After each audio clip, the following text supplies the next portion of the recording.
Good morning, and hey now, PASW, staff, clients, and friends joining us. If you're wondering what that music was in the beginning, I thought that, it only took months for me to think maybe we should do a theme song, have a theme song.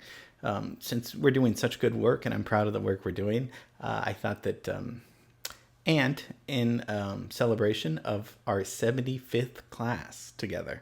Yes, this is 75 classes we've done together. So I thought that that would be a good moment to bring in a little jingle theme music. I hope you like it. I think it works, right? I think we like it. Let's live with it for a little bit, and then and if we don't, we can change it. So happy 75th to us. Okay, and we have a good one today too. We're going to be well, before we get there, let's talk about what we did yesterday. We talked about a very influential composition teacher, maybe the most influential of the 20th century, Nadia Boulanger, and how she changed perhaps classical, if not all kinds of music in the 20th century. So we're gonna go from her little flat in Paris, her little apartment, and we're gonna go to the Sunset Strip. Well, no one told me about in particular the 60s, the 1960s of the Sunset Strip. So although this is part of our LA series class, this particular place is not interesting for its architecture. So you won't get some sort of second-rate, fourth-rate Art Deco lecture. But we will talk about the what has happened in this building, and today we'll be talking about the Whisky a Go-Go. The way she looked, the way she acted, the color of her hair, her voice was soft and cool, her eyes were clear and bright, but she's not there. So if we think historically, obviously Sunset Boulevard's been there, since the beginning of LA, over 100 years. Well, it's been there, forever. But I mean, the actual boulevard has been there for a long time, established there. It's called the Strip, not because there's strip clubs or anything, but that's because what the city engineers would just call it when they were building the LA city. They would just call that the Strip because it kind of winds like that. So so if we think of the Sunset Strip in the 40s and 50s, it was glamorous with nightclubs and gangsters, Mickey Cohen, Bugsy Siegel, there's Ciro's, there's, very glamorous side of show business. Now that all goes away sort of because, well, of a lot of reasons, but that goes into Vegas territory. So we have, Sinatra and Marilyn Monroe hanging out on the Strip in the 50s, and they still do later, but they move on to kind of the Vegas section. So there's a void on the Sunset Strip in the early 60s. And that void is going to be taken over by hippies, I think. And so instead of having these kind of classy little nightclubs, local nightclubs, this guy Elmer Valentine, he sees that there's a way to capitalize on this thing, and he puts his club back on the map of the cultural consciousness of teenagers, of people wanting a new type of music. So he's got a great vision, but it's also perfect timing, right? If we're talking about 1964, what was happening there? Well, a lot of music for teenagers, in particular with the help of the Beatles, was thriving. So that's going to be the history, the context of the Whisky class as we move forward through this. So the name originally starts in Paris, and they took the name, Elmer and the other investors took the name from a place in Paris in 1947 by Paul Piscini, and that's where the title first comes from. It's Whisky a Go-Go. They spell it without the EY at the end because I guess in LA there were zoning laws, so you couldn't have a club named after an alcohol. So that hence, whiskey without an E. I don't know if that's still the law or is it the zoning law. It's kind of funny, but So just that's why they didn't misspell it on purpose. So this guy Elmer goes to Paris, finds this cool little club name and cool club, brings it over to L.A. and we get the Whisky on 8901 Sunset Boulevard. So it's like Sunset in San Vicente, so it's a great location for a club.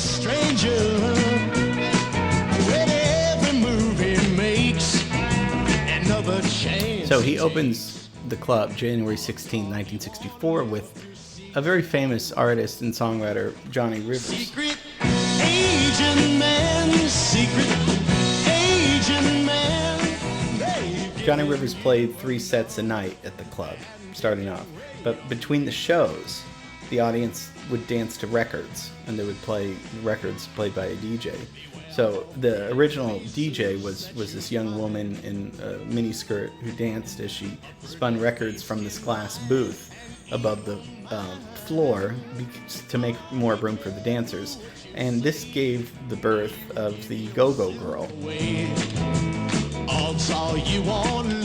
So the girls would be in these glass-walled booths mounted high above the floor to make room for the dancers, but they would be DJing and doing this in between the sets, and people just thought it was part of the show, and so they became enthralled in this environment that was thriving.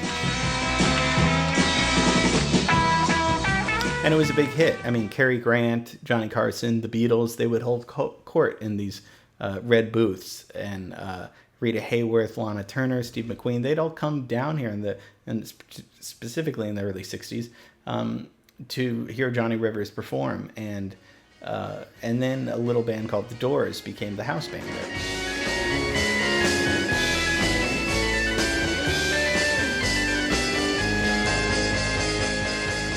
And I know we did our class on the Beatles in LA, and I'm glad we're doing this now because I did forget to mention when the Beatles were renting the house from Zsa Zsa Gabor, they were huge Burt Lancaster fans, so they wanted to go to his house to watch the Peter Sellers movie A Shot in the Dark, and they loved meeting Burt, and then they all went down. Jane Mansfield brought them down to the Whisky to hang out and see a show, and that's where George throws the glass of water because they could not get served a drink, and that's what they wanted. So, I mean, so many stories happening there. So from 64 really till today, the Whisky's been such an important part of bands. So, like I said, the Doors were the first kind of house band. That's where they got their start, their following. But, obviously Jim Morrison was crazy, and after his little Oedipal rant where he kind of does this improvisation, they're not allowed to ask back because it's a little inappropriate what he does, and he's also so stoned a lot where he's fallen off the stage, so they get asked to leave politely, which is okay because we get Jimi Hendrix coming in to perform there, Velvet Underground, Cream, The Who, The Animals, The Kinks, The Byrds. Frank Zappa gets a record deal after performing there one night. Van Morrison's there. Led Zeppelin performs there. In 1966, Otis Redding, who we talked about last week, records an album there. Smokey Robinson and the Miracles performed there. A lot of black acts and R&B acts were allowed to perform there, which is great. Accepted, not only allowed, but accepted.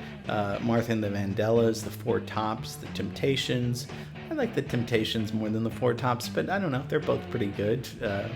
And so Alice Cooper's there. There's just, I'm naming so many because there's just, all these bands are still relevant today. People still talk about these people, and a lot of them got their start there. Charles Manson was also thrown out of that club, which was probably a good thing. Janis Joplin also had her last drink there. Southern Comfort right before her death in 1970, so that's kind of some morbid trivia. So in the late 60s, we get more of the hippie movement. I know I said hippies at the beginning of the 60s. They were kind of more teeny boppers or whatever, but the hippie movement starts mid 60s, and by the late 60s, especially the Summer of Love in 67, people, they're being called as freaks, these hippies, by the police, by parents, and the city was announcing a shutdown of these places, including the Whisky, because there were riots going on. There was the hippies and free love movement against the man, or the the government, the police, and all these. I mean, some of it was probably accurate and true, and then some of it was just probably people on bad trips rebelling for no other reason than to rebel. And this was the inspiration for Buffalo Springfield's famous song "For What It's Worth." Stop, children, what's that sound? Everybody look what's going down. The times were changing definitely for the world, but also for this rock and roll club. And it kind of, in the early 70s, I think Elmer was a little bit, Lou Adler comes in and helps him keep the club going afloat, but there's not really much happening until the influx of punk groups in the 70s comes back and brings the Whisky alive again. Particularly in 1977, so Blondie performs in 77, and then in that same year, Elvis Costello plays his first LA gig at the Whisky. And after that, the 80s happen, and so there's this, metal hair scene with Kiss and Guns N' Roses and Van Halen and Motley Crue. They start performing at the Whisky. They get their own following. They're huge now, but these guys really a lot of them got their start at this place. And in the 90s, you have the Seattle people coming through. You have Soundgarden performing there, Jane's Addiction, Nirvana performs at the Whisky. So it's a very fun place. It sounded like a fun place. I've never been there, actually. I'm just not that much of a club person. I think I would have gone in the 60s, perhaps. Just to see some of these people would have been fun. So that's our LA class, the Whisky A Go-Go. Still there, still thriving. I don't know who's playing there, but you know what? It's like, I could say, yeah, probably nobody famous is playing there. And that's probably what people said in the 60s. Let's go see this guy. It's Bob Dylan. I don't know if we've ever heard of him, or it's Elvis Costello. Nobody's ever heard of it. It's like things are happening, and we think these people just become successes just immediately overnight. But there's probably somebody performing there, practicing there, that we're probably gonna hear about in the next few months, the next year. 10 years from now, we're going to be, oh my gosh, he played at the Whisky. That's where he started. So that's cool to always think that culture and art, it's always evolving, especially in the city that I love, you love, we all love, Los Angeles. So hope you guys enjoyed this class. I had a lot of fun doing this. And yeah, okay, fine. I said it all. Yes, you got me. I said it all. I'm very proud of you guys for being so such a good audience in the class. So miss you guys, love you guys. We have a lot of stuff to do tomorrow, so hope you're ready for it. Okay.